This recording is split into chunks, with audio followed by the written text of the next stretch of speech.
Incredibly rare pickup trucks that have been lost in the pages of history. These hidden gems are so obscure that even the most die-hard truck enthusiasts might not know about them. So here are 5 most rare pickup trucks that almost nobody knows about. The 1952 Crosley Pickup is a fascinating slice of automotive history, showcasing the innovation and entrepreneurial spirit typical of the early 20th century. This petite pickup was the brainchild of Powel Crosley Jr., an industrious American who earned his wealth through the radio and appliance industries. Powel Crosley Jr.'s journey is a quintessential tale of American success. In the 1920s, he revolutionized the radio industry by creating an affordable model, making him the leading radio producer globally. He later ventured into the appliance market, introducing the Shelvador, a pioneering refrigerator design featuring door shelves. Crosley also owned a radio station and the Cincinnati Reds baseball team. Despite his triumphs elsewhere, Crosley harbored a lifelong automotive passion. He had tried to enter the car industry before his radio success, but initially failed. However, by 1939, armed with substantial resources, he revisited his automotive ambitions. Crosley's car design philosophy was straightforward. The vehicles needed to be affordable, simple, and dependable. His cars were priced as competitively as his radios. The debut Crosley model, a compact convertible with an air-cooled 2-cylinder engine, was priced at just $325. By 1940, the lineup expanded to include a pickup and 2 panel delivery wagons. During World War II, Crosley developed a lightweight, water-cooled 4-cylinder engine for the U.S. Navy, which powered generators. Post-war, this advanced engine, featuring an overhead camshaft and 5 main bearings, a rarity for an economy car at the time, became the heart of Crosley vehicles. The 1952 Crosley Pickup was particularly suited for light delivery businesses, thanks to its small 80-inch wheelbase and tight 15-foot turning circle, making it adept at navigating city streets. Despite its modern engine, it was not very powerful, producing only 26.5 horsepower from its 44 cubic inch displacement. It was paired with an outdated 3-speed transmission that lacked synchromesh, but it did boast remarkable fuel efficiency, achieving 35 to 50 miles per gallon. The pickup was basic, offering few comforts, but it was affordable, retailing for just $925 in 1952, compared to the $1,459 Ford F1. Its design featured a modern slab-sided cargo box, a departure from the separate bolt-on fender beds used by major manufacturers at the time. Today, the Crosley Pickup is a rare find, with only 2,000 units produced in 1952. After that year, Powel Crosley sold his automotive interests to General Tire and Rubber. The Crosley engine continued to be used, particularly as a marine motor, and was manufactured by various companies into the 1970s. The 1936 Reo Speedwagon pickup not only represents a unique chapter in American automotive history, but also stands as a collector's gem due to its scarcity and rich heritage. Originally, the Reo Motor Car Company, launched by Ransom Eli Olds after his departure from Oldsmobile, marked his second major venture into the automotive industry. Established in 1905 in Lansing, Michigan, the company bore Olds' initials, Reo. Diving into the truck market by 1911, Reo rolled out the iconic Speedwagon 4 years later. Unlike the typical heavy-duty trucks of its era that were slow and cumbersome, the Speedwagon was a breath of fresh air with its pneumatic tires and greater speed. By 1936, Reo introduced the Speedwagon 6 AP model. This particular model shared its 118-inch X-frame chassis with the Reo Flying Cloud car, but was tweaked with sturdier rear springs to handle the rigors of pickup truck duties. Interestingly, instead of using Reo's in-house engine, it employed a 209.5 cubic inch displacement, 72 horsepower Continental 6, also known as the Silver Crown. This half-ton pickup melded some elements from the 1933 Flying Cloud S2 with distinctive new sheet metal. In a strategic move, the 6AP was also marketed through Mack dealers as the Mack Jr., allowing Reo to boost its revenues and offering Mack an entry into the light-duty truck segment. Several factors contribute to the rarity of the 1936 Reo Speedwagon pickup. The economic strains of the Great Depression severely impacted Reo, with truck production only marginally recovering post-1932. By 1936, as Reo ceased producing cars and faced internal turmoil, the company teetered on the brink, leading to bankruptcy in 1938. Although Reo managed to restart truck production in 1940, the early 1930s models, like the 6AP, became exceedingly rare. Today, fewer than 10 of these 1935-36 Reo Speedwagon 6AP half-ton pickups are believed to exist. This scarcity, coupled with its innovative design and the turbulent history of its manufacturer, makes the 1936 Reo Speedwagon pickup a coveted piece for collectors. It serves as a lasting tribute to Ransom Eli Olds' visionary approach and Reo's contribution to automotive innovation and resilience during a transformative period in American history. The 1958 Mercury M100 pickup truck is a treasured piece of automotive history, known for its rarity and distinct characteristics.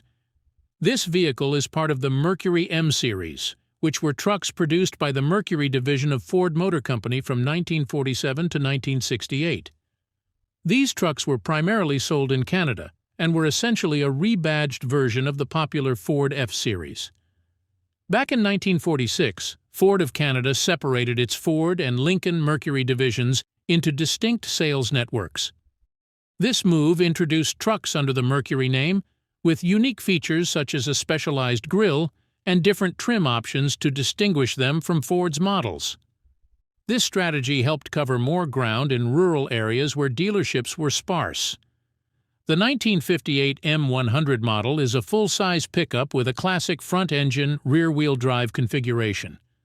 It closely mirrors the Ford F-Series in design but stands out with its unique exterior and interior details. Notably, from 1961 to 1966, Mercury trucks featured a gear lightning bolt symbol on the horn button, which was a distinctive touch. A beautifully restored 1958 M100 showcases a striking blue and white color scheme, a meticulously detailed wood-trimmed bed, and a matching interior. It's powered by an original 223 cubic inch inline six-cylinder engine paired with a 3-speed manual transmission. The truck's preservation is remarkable, displaying pristine original paint, silver-painted grills and hubcaps, and a black-painted front bumper. The interior boasts a high-quality two-tone vinyl and fabric seat, complemented by a spotless oak floor with painted strips. The rarity of the 1958 Mercury M100 arises from several factors. Initially, while Ford sold nearly 100,000 pickups in 1947, Mercury only sold about 8,100, making it a rare find. Moreover, these trucks are especially scarce in the United States due to their initial popularity in Canada and lower production numbers. Fully restored examples like the 1958 model are even rarer, as these trucks often don't receive as much attention as their counterparts, and a particular M100 was restored to a Concours-ready condition. It represents one of the finest examples of Mercury's M-Series trucks. The 1978 Dodge Midnite Express stands out as a unique and coveted pickup truck with a compelling history. It was part of the broader DW series of pickups, which Dodge produced from 1960 to 1993. These early models, like the Dodge D100 and D200, were the pioneers in Dodge's lineup of trucks, manufactured in Warren, Michigan. In the late 1970s, Dodge expanded its range to include specialty lifestyle pickups tailored for personal use rather than purely utilitarian tasks.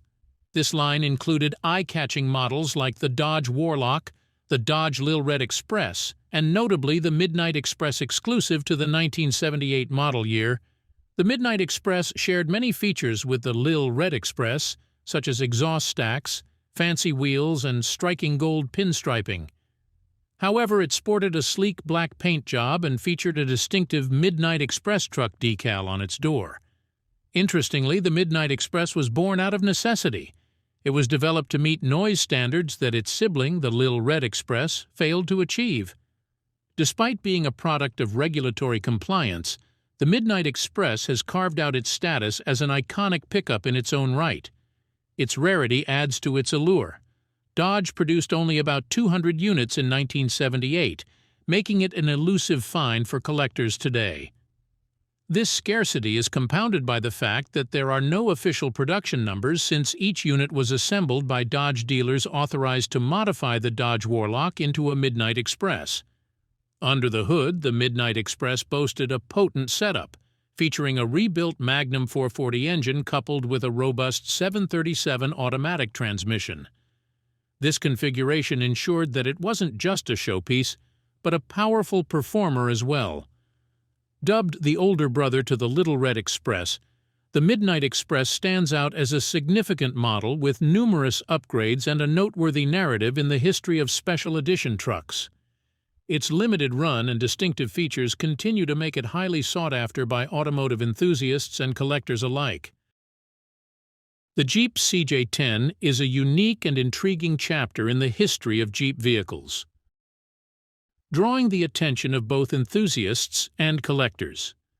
Its distinctive design and limited availability make it a prized rarity in the automotive world. The Jeep CJ10's origins trace back to the late 1970s when the American Motors Corporation, AMC, was exploring ways to generate income from international markets using American-made vehicles. The CJ in its name stands for Civilian Jeep, a line that AMC believed had strong potential for adaptation and export. In 1980, AMC embarked on designing a light utility pickup by adapting the longer wheelbase of the J10 Model 25 pickup chassis to fit CJ components, creating a vehicle suited for overseas markets. The CJ10 was available in two gross vehicle weights, GVWs, offering different suspension setups and axle strengths, the lighter version featuring a Dana 44 rear axle, and the heavier one equipped with a Dana 60 axle. It was designed to handle different terrains and loads effectively, using an NP208 chain drive transfer case common to both variants. Under the hood, the CJ10 offered three engine choices: the 2.5-liter AMC 4-cylinder, the 4.2-liter AMC 6-cylinder, and a 3.3-liter Nissan diesel. These engines were paired with either a 4-speed Tremec T1 76177 manual transmission or a Chrysler TF727 automatic transmission. Notably, these engines were built without federal emissions controls, which was typical for vehicles intended primarily for export at the time. The vehicle featured a shortened CJ tub for the cab, with a dashboard, hood, and windshield that were similar to standard CJ models. However, the fenders and grille were unique to the CJ10. Its doors and metal top were reminiscent of the CJ7 or CJ8, but with slight differences that prevented interchangeability. The design of the 7-foot bed had a look akin to that of the Toyota FJ45 Land Cruiser, further adding to the vehicle's distinctiveness. Production of the CJ10 spanned from 1981 to 1983, with around 300 units assembled in South Bend, Indiana, at AMC's Jeep Commercial Products Division, which later became AM General. After the division was sold in 1983, production moved to Vehículos Automotores Mexicanos, VAM, in Mexico, where an additional 500–600 units were produced. The primary market for the CJ10 was Australia, where it was known alternately as the J10 or Jeep 1-tonner. Despite its initial positive reception, the CJ10 struggled to compete in the Australian market due to its high price, which was affected by currency exchange rates, shipping distances, and competition from Japanese manufacturers.